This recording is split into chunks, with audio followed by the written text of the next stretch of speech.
नमस्कार दोस्तों। आज की वीडियो में डिस्कस करेंगे अगर आप एक एनआरआई हैं 24-25 के लिए तो आपको अपनी आईटीआर कैसे फाइल करनी है।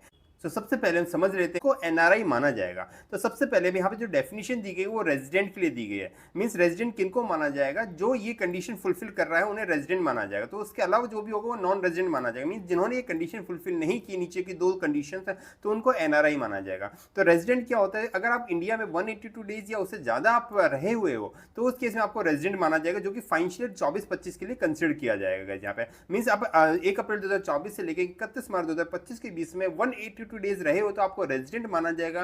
आपकी इंडिया में या आउटसाइड इंडिया जितनी भी इनकम है आपको उसके लिए आईटीआर शो करनी पड़ेगी यहाँ पे। इसी तरह अगर आप प्रीवियस ईयर में मींस 1 अप्रैल 2024 से लेकर 31 मार्च 2025 के बीच में 60 डेज ही रहे हैं तब भी आपको रेजिडेंट माना जाएगा। अगर आपने टोटल 365 डेज रहे पिछले 4 सालों के अंदर, 4 साल कब से काउंट किए जाएंगे, 2020-21 से लेके 23-24 के बीच में, अगर 360 मींस 365 दिन आप 4 सालों में रहे प्लस में पिछले साल 60 दिन ही रहे हैं तब भी आपको रेजिडेंट माना जाएगा। मींस ये दोनों कंडीशन में से कोई सी भी कंडीशन आपकी फुलफिल हो जाती है तो आप रेजिडेंट माना जाओगे। अगर आपकी कंडीशन फुलफिल नहीं होती है तो आपको नॉन रेजिडेंट माना जाएगा। उस केस में आपकी इंडिया में जो भी आपकी इनकम है तो उसके लिए आपको आईटीआर फाइल करना मैंडेटरी हो जाता है नॉन रेजिडेंट को गाइस यहाँ पे। उसके अलावा यहाँ पे एक स्पेशल कंडीशन और दी गई है जो कि डिपार्टमेंट ने इशू की है। अगर आप इंडियन सिटीजन हो या पर्सन ऑफ इंडियन ओरिजिन हो तो उस केस में जो 60 डेज की जो कंडीशन उसको रिप्लेस कर दिया जाएगा 120 डेज से गाइस यहाँ पे। अगर आपकी इनकम 15 लाख रुपए से ज्यादा है उस केस में तो ये 60 डेज को रिप्लेस कर दिया जाएगा 120 डेज से। तो उस केस में अगर आप पिछले साल 1 अप्रैल 2024 से लेकर 31 मार्च 2025 के बीच में 120 दिन अगर आप इंडिया में रहे हो प्लस में आपने 365 दिन पिछले 4 सालों में आप रहे हो इंडिया में तो आपको रेजिडेंट माना जाएगा। आपकी इंडिया में जो भी इनकम है वो टैक्सेबल रहेगी और आउटसाइड इंडिया भी आपने जो भी अर्न किया उसके लिए भी आपको इंडिया में आईटीआर फाइल करनी पड़ेगी गाइस यहाँ पे।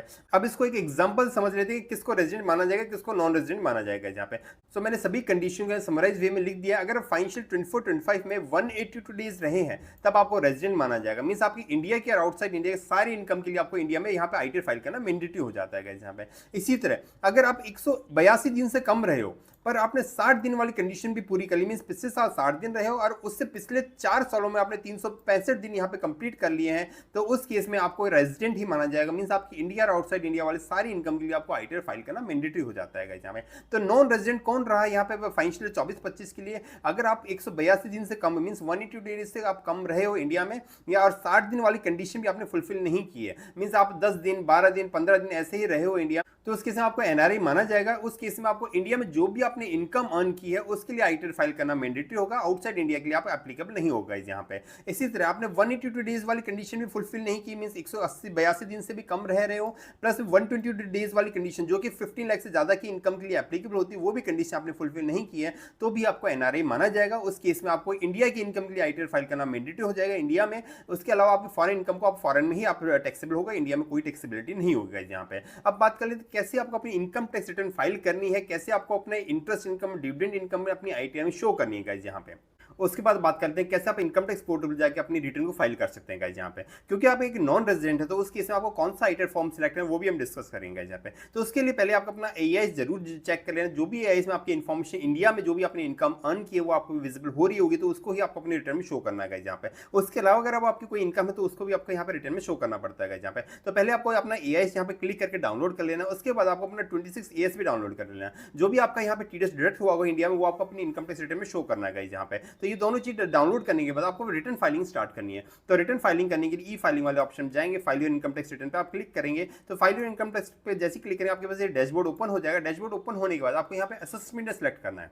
तो असेसमेंट आपका यहाँ पे 25-26 रहेगा। उसके बाद ऑनलाइन ऑप्शन पे आप क्लिक करेंगे, उसके बाद कंटिन्यू पे क्लिक करेंगे। उसके बाद आपको स्टार्ट न्यू पे आपको क्लिक करना है। उसके बाद आपसे पूछा जाएगा इंडिविजुअल एचयूएफ या अदर, तो आपको यहाँ पे इंडिविजुअल पे क्लिक करना है। उसके बाद सिंपल सा कंटिन्यू पे आप क्लिक करेंगे यहाँ पे। उसके बाद आपसे पूछा जाएगा कौन सा आईटीआर फॉर्म आपके ऊपर एप्लीकेबल होता है। क्योंकि आप एक नॉन रेजिडेंट है तो उसके हिसाब आपको आईटीआर 2 या आईटीआर 3 फाइल करना पड़ेगा। आईटीआर 1 और आईटीआर 4 आपके लिए नहीं है गाइस, यहाँ पे केवल रेजिडेंट के लिए होता है। नॉन रेजिडेंट के लिए आईटीआर 2, अगर आपकी कोई भी बिजनेस इनकम नहीं है तो आप आईटीआर 2 फाइल करेंगे, पर अगर आपकी इंडिया में कोई बिजनेस इनकम है तो उसके हिसाब आपको आईटीआर 3 फाइल करना पड़ेगा। तो हम यहाँ पे आईटीआर 2 फाइल करना सीख रहे हैं गाइस यहाँ पे। तो आप आईटीआर 2 को क्लिक करेंगे, उसके बाद प्रोसीड विद आईटीआर 2 पे क्लिक करेंगे, उसके बाद ओके पे क्लिक करेंगे, उसके बाद लेट गेट स्टार्ट पे आपको क्लिक करना है गाइस यहाँ पे। तो उसके बाद आपसे पूछा जाएगा आप रिटर्न क्यों फाइल करना चाहते हैं। तो क्योंकि आपकी इनकम अगर 2.5 लाख से ज्यादा है इंडिया में तो उसके हिसाब आप पहला वाला ऑप्शन क्लिक करेंगे, नहीं तो आप अदर पे क्लिक कर सकते हैं गाइस यहाँ। तो यहाँ पहले वाले ऑप्शन पे क्लिक करें, आप कंटिन्यू पे क्लिक करेंगे। उसके बाद सबसे इंपॉर्टेंट आपको यहाँ पे शेड्यूल सेलेक्ट करने पड़ेंगे, कौन कौन सी इनकम आपकी इसमें शो कर रही है या उसके अलावा कोई भी इनकम है तो आपको यहाँ पे शेड्यूल सेलेक्ट करना है। तो जनरल वाला ऑटोमेटिक यहाँ पे सिलेक्ट किया जाएगा, आपको फिर इनकम वाले पे आना है। उसके बाद आपकी अगर कोई सैलरी की इनकम थी इंडिया में तो आपको ये वाला सिलेक्ट करना पड़ेगा, हाउस प्रॉपर्टी की इनकम थी तो ये वाला सिलेक्ट करना पड़ेगा, कैपिटल गेन की इनकम थी तो आपको ये वाला सिलेक्ट करना पड़ेगा।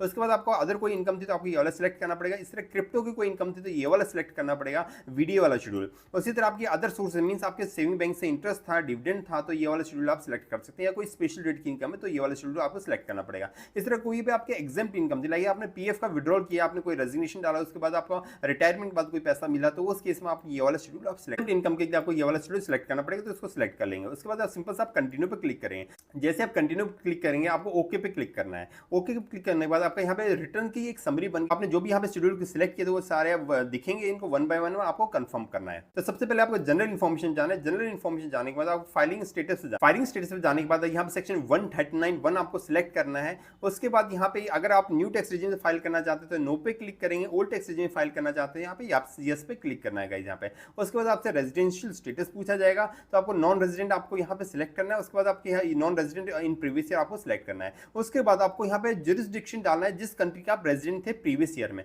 तो इसको आप सिलेक्ट करना। जिस भी कंट्री का आप रेजिडेंट थे उसको आप सिलेक्ट करना है, उसका टैक्स पेयर आइडेंटिफिकेशन नंबर आपको यहाँ पे डालना है। उसके बाद सिंपल से यहाँ पे आपको कंफर्म करना है।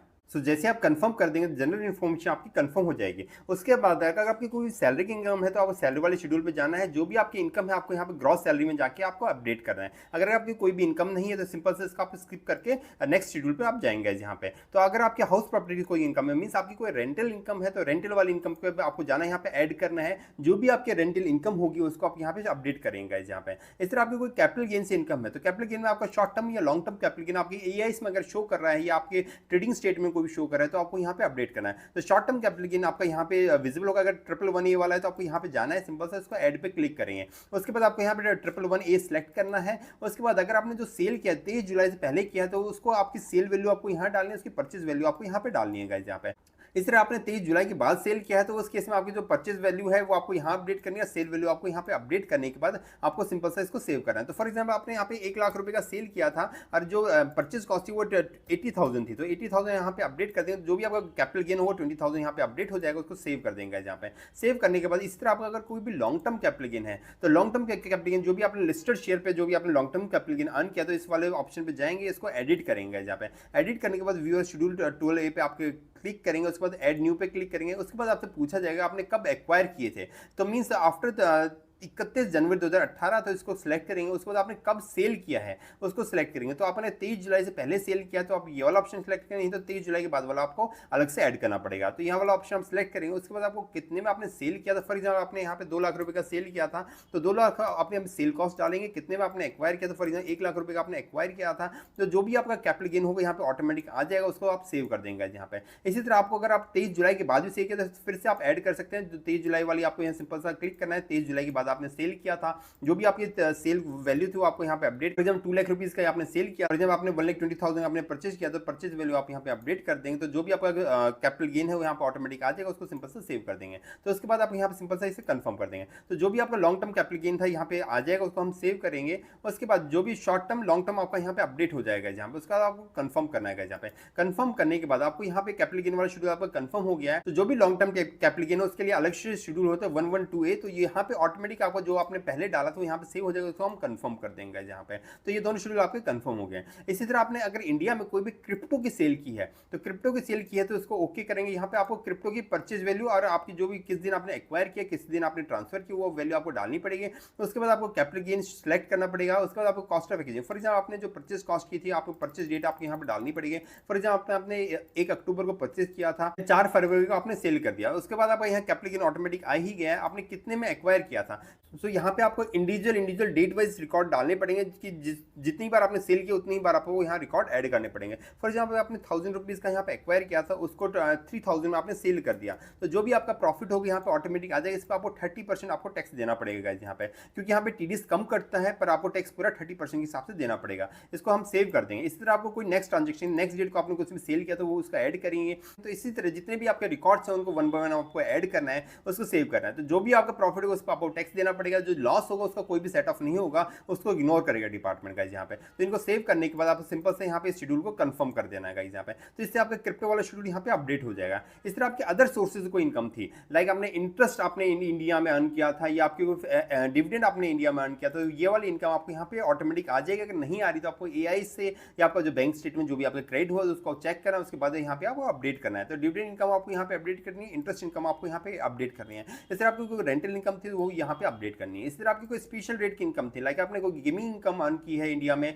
तो उसको आपको यहाँ पे अपडेट करना है एडिट करने के बाद। या कोई लॉटरी इनकम थी, क्रॉसवर्ड पजल से, तो जो भी आपकी इनकम थी आपको यहाँ पे अपडेट करनी है। उसके बाद सिंपल से इसे कंफर्म कर देंगे। तो अदर शेड्यूल को आप कंफर्म कर देंगे, उसके बाद इन सभी शेड्यूल को वन बाय वन कंफर्म करेंगे। आपको उसके बाद एग्जेम्प्ट इनकम वाले शेड्यूल पे आना है। अगर आपका कोई पीएफ से आपने कोई विड्रॉ कराया था, आपने रेजिग्नेशन डाला है या आपने रिटायरमेंट लिया, उस टाइम पे आपको पीएफ का पैसा कुछ मिला है, तो अगर आपका एग्जेम्प्ट है तो उसको सिंपल से यहाँ पे आपको अपडेट करना है। तो एग्जेम्प्ट अगर स्टैट्यूटरी प्रोविडेंट फंड है तो यहाँ पे सिलेक्ट करेंगे। फॉर एग्जाम्पल आपको 1 लाख रुपए यहाँ पे पीएफ से मिले थे, तो यहाँ पे आपको यहाँ पे अपडेट कर देना है। तो उसको हम सिंपल सा सेव कर देंगे यहाँ पे। सेव करने के बाद इसे कंफर्म कर देंगे। तो जो भी आपके एग्जेम्प्ट इनकम है यहाँ पे आपको अपडेट करनी है, उसके बाद इसे कंफर्म कर देंगे यहाँ पे। तो मींस आपकी सभी इनकम को अपडेट करने के बाद आपको क्या करना है, टैक्स पेड वाले ऑप्शन पे आना है यहाँ पे। तो जो भी आपका टीडीएस डिडक्ट हुआ है वो आपको चेक करना है। अगर आपने सैलरी की इनकम इंडिया में अर्न किया तो उस पर कोई भी टीडीएस डिडक्ट हो तो यहाँ पे अपडेट हो जाएगा। अदर देन सैलरी का कोई भी टीडीएस डिडक्ट हुआ, लाइक आपने इंटरेस्ट है, डिविडेंड इनकम है, उस पर कोई भी टीडीएस डिडक्ट हुआ तो यहाँ पे ऑटोमेटिक अपडेट हो जाएगा यहाँ पे। इसी तरह आपने कोई टैक्स डिपॉजिट कराया था खुद से ही, तो वो सेल्फ असेसमेंट टैक्स यहाँ पे अपडेट हो जाएगा। नहीं हुआ तो आप सिंपल से ऐड करेंगे चालान को, तो उसकी जो भी डिटेल यहाँ पे फिल करनी।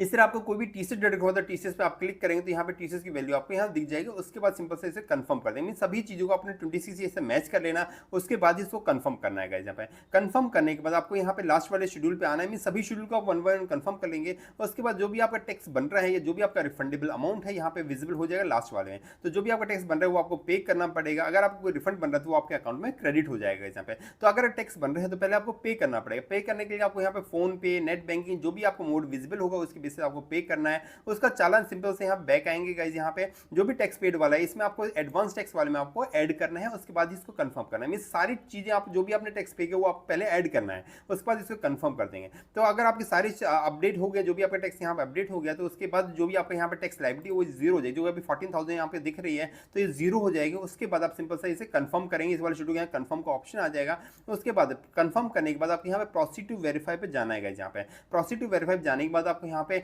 आधार ओटीपी बेसिस अपनी रिटर्न को यहाँ पे सबमिट करना है। सो गाइज आज की वीडियो में डिस्कस किया कैसे आप अपनी ITR 2 फाइल कर सकते हैं इनकम टैक्स पोर्टल में जाके गाइज यहाँ पे। So guys hope you find this video informative. Video अच्छी लगे तो वीडियो लाइक करना, इस वीडियो को ज्यादा हाइप करना ताकि मैक्सिमम टैक्स पेयर को ताकि ये इन्फॉर्मेशन जा सके, अपनी रिटर्न को प्रॉपर्ली फाइल कर सके। अगर आपको अपनी रिटर्न को टैक्स एक्सपर्ट के थ्रू फाइल कराना है तो स्क्रीन पे दिए नंबर आप कॉन्टैक्ट कर सकते हैं। Thank you friends.